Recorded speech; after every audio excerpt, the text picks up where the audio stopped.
My shop is a disaster.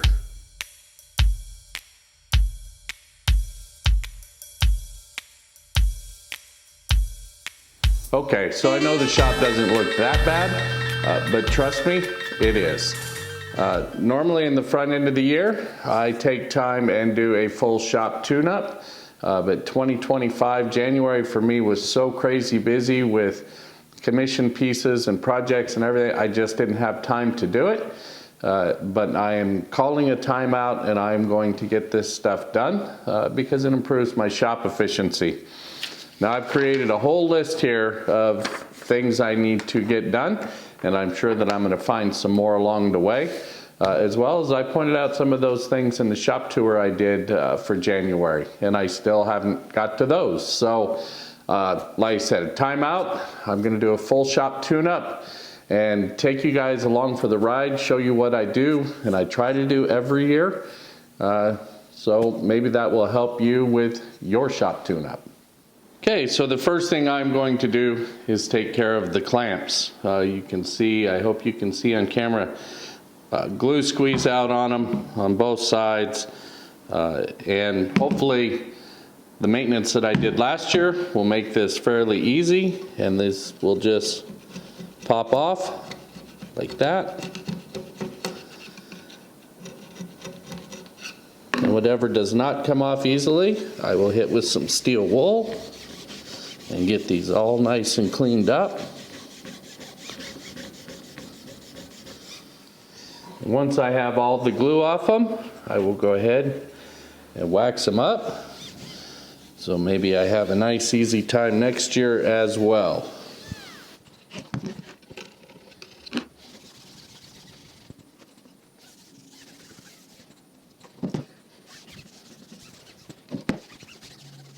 And while I've got the wax out, I'm going to go ahead and take care of all of my cast iron surfaces.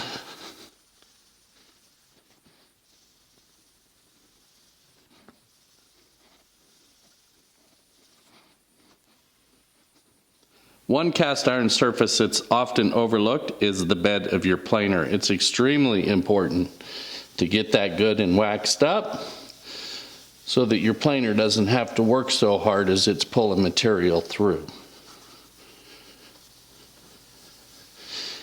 And for the record, the machine is unplugged.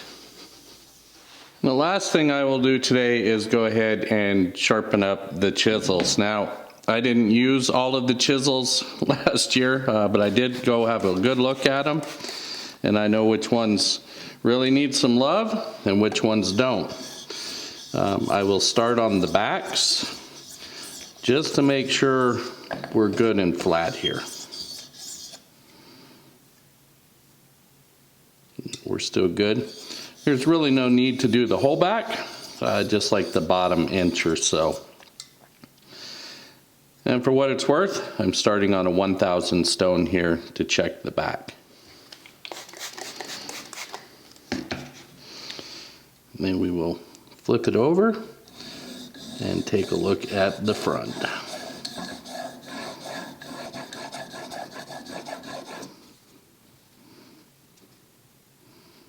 This one's got a couple of small nicks in it, so I will stay on the 1,000 stone until those nicks are gone.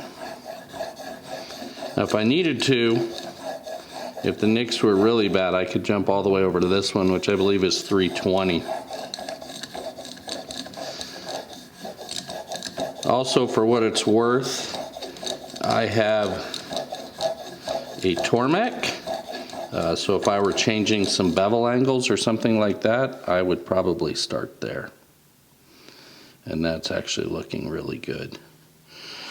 So then I'm going to move up to the 5K stone and repeat the process. I will start on the back. Unfortunately, these chisels, this has been done several times, so they don't need a lot. Just want to feel that little burr there. Then I will flip it over and we will polish the front side.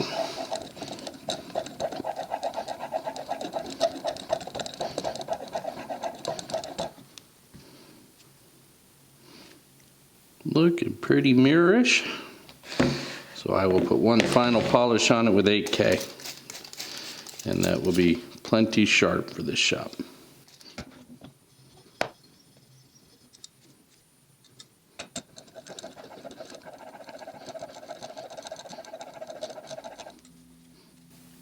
All nice and polished up.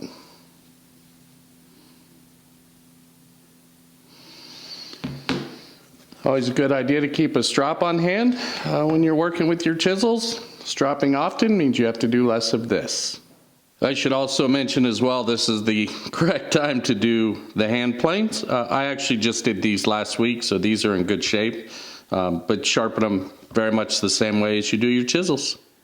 Okay, well, on to day 2, and I'm going to start by cleaning and replacing some of my blades. I will replace the one in the miter saw, as well as both of my chop saw, or both of my track saws. And this one just came back from sharpening, but it needs a good cleaning. So I'm going to take care of that as well. And then I have the one that I replaced a couple of days ago, all put back in the box and Forest paperwork printed, so I can send this off to Forest for sharpening. So like I said, I like to use this trend cleaner, and I'm just going to get this soaked down really good. And I'm going to actually just let that sit for a bit. This blade was worse than I thought, but I've been cutting a lot of plywood lately.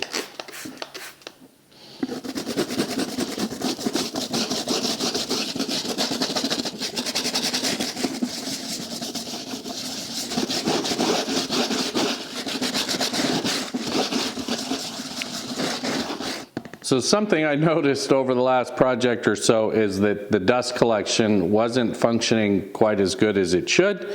And when I removed the blade, the reasons why become pretty obvious. Things like this, jamming the chute, and as well, I'm pretty full in the bin as well. So we're gonna go ahead and take care of that.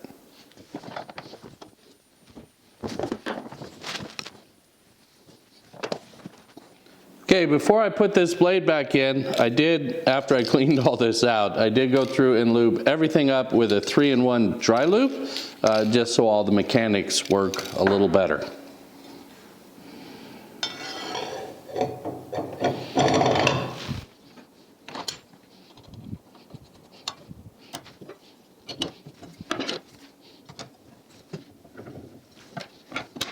Okay, while I'm here at the table saw, and I probably should have done this yesterday when I had the wax out, I'm going to wax all the runners on the sleds, just again to make everything slide a little nicer. Now I like to use these HDPE runners. They work really good. And if they fit a little sloppy on you, if you tighten these screws down just a little bit more, then it squeezes that HDPE out and you can increase that fit. And I'll go ahead and wax the bottom of the sled as well.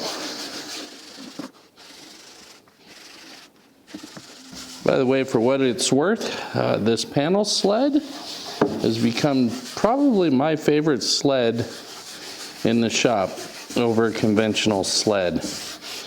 You just get more room out of it, more capacity. I went ahead and added a stop block to this one, and it does everything that my traditional sled will do, with the exception of some hold down. So there are times when I go to the old one.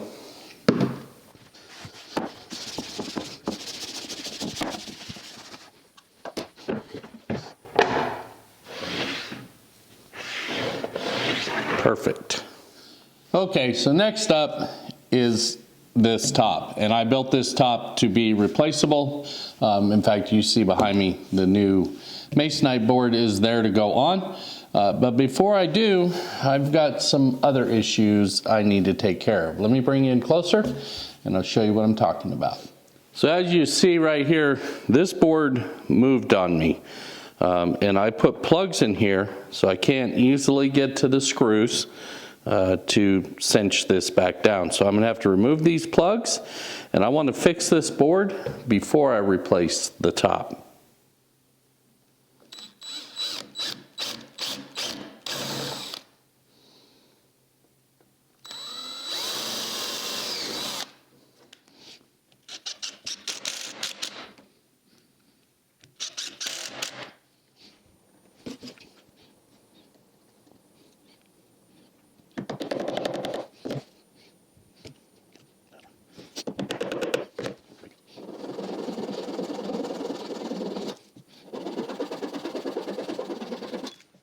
So as I've said a couple of times, I've made this top to be completely replaceable. Here I'm just removing the screws that are countersunk into the top, and then just removing the old sheet. You'll see the MDF top on the torsion box top is in excellent shape, and I intend to reuse those screw holes. Here I'm lining it up with Clecos. These were made for the aircraft industry, but they work really well to put these two panels together, the old one on top of the new one, and then just flush trim route them off so that I have an identical copy of the original. Simple process, goes pretty quick, a little messy with no dust collection on the router. But it does an absolutely fantastic job. Back to the aircraft industry again. This countersink I have set up exactly perfect for these number 6 screws. So I'm just countersinking the holes and throwing one on the floor, and then securing this new top down. So this one is more of a weekly chore than it is a shop tune-up, but it was still that time to be done, and I get asked all the time, what do I do with the mini splits? And this is really all that I do. I don't know if it shows up on camera or not, but there is a little dust in these. And I literally just take the filters out, and then I blow them out. I will do that to both sides.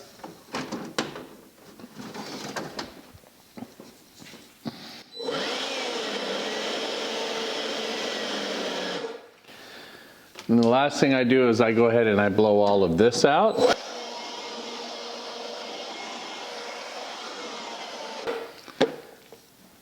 Now, typically at this point I go ahead and I turn my big fan on for the room, but I'm going to clean that filter out exactly the same way that I did these, and then I will run that big fan.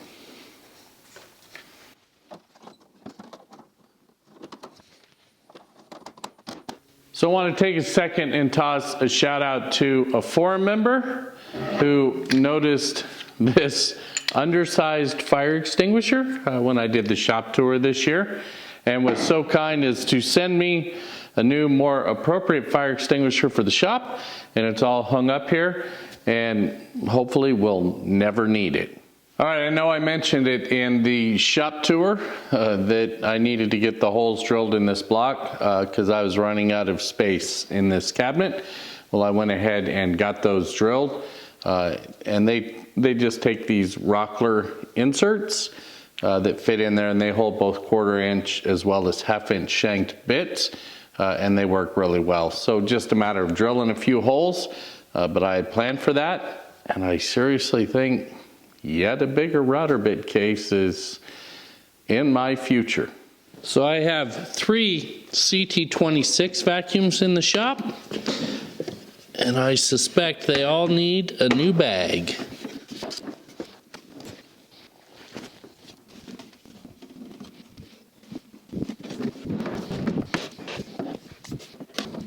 All right, so there's one last thing I want to do before calling it a day today, and that is get a new coat of finish on this outfeed table. As you know, I use this for a lot of my work, and it's really taken some abuse, and I probably haven't finished this in closer to 2 years. So I'm breaking out the Rotex. I'm gonna get this all sanded down and get a fresh coat of finish on it.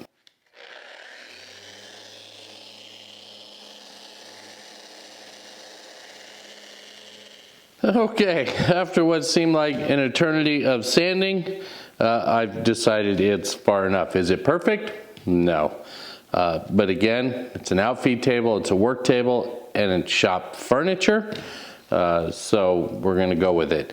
I'm gonna go with Fitties this time. I think it was a waterborne finish on here the last time, again, so it didn't color the maple. But this is almost empty and probably just enough to finish this top. So that's what I'm gonna use. You know, it's kind of funny, as I was sanding this and seeing all the marks on it and thinking just how long this table has been in use in my shop. I can't remember where a lot of the individual marks came from. Just wear and tear, getting beat up in the shop. And I guess this table is kind of taking on a little bit of a patina now, where I don't know that I want to restore it all the way back to what it looked like when I built it. Wow, well over 10 years ago. But it's taken its abuse. It is hard maple, and it's held up really well and been a great workhorse in my shop.